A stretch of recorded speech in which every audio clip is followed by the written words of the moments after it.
Го потпишаа преспанскиот договор и го сменија името без консензус и против волјата на народот. Го потпишаа договорот за добрососедство, го прифатија францускиот предлог.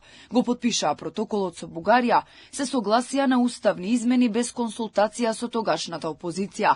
Се наталожија еден куп проблеми што сега резултираат со огромна блокада на европскиот пат на Македонија. И сега на СДСМ, откако народот ги испрати во опозиција, им текна да демонстрираат конструктивност, да нудат некакви решенија, а и да бараат национален консензус.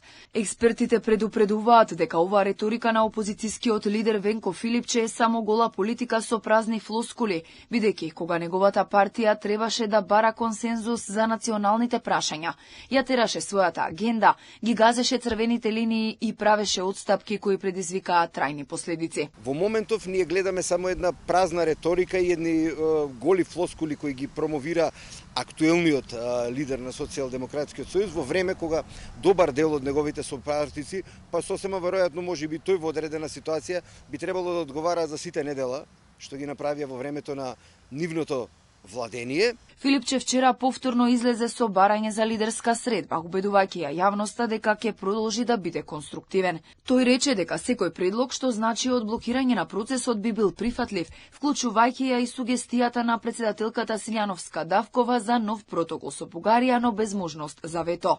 Дури ја спомена и работата на историската комисија и можноста истата да се модифицира и да земеме примери од други земји. Според Ристевски, сите овие предлози Филипче ги нафрлал само за да си го крене рейтингот. На сето ова што го иницира Филипче, тој просто едноставно може да го истурка во Собранието на Република Македонија. На крајот на криштата тој е пратеник. Постои институт пратенички прашања, може сето тоа да го процесуира. Со самото тоа, тој што форсира лидерска средба, категорија една која во основа не е позната на нашиот устав, тој сага себе си да се легитимира во момент на паѓачки рейтинг на неговата политичка партија и на него самиот.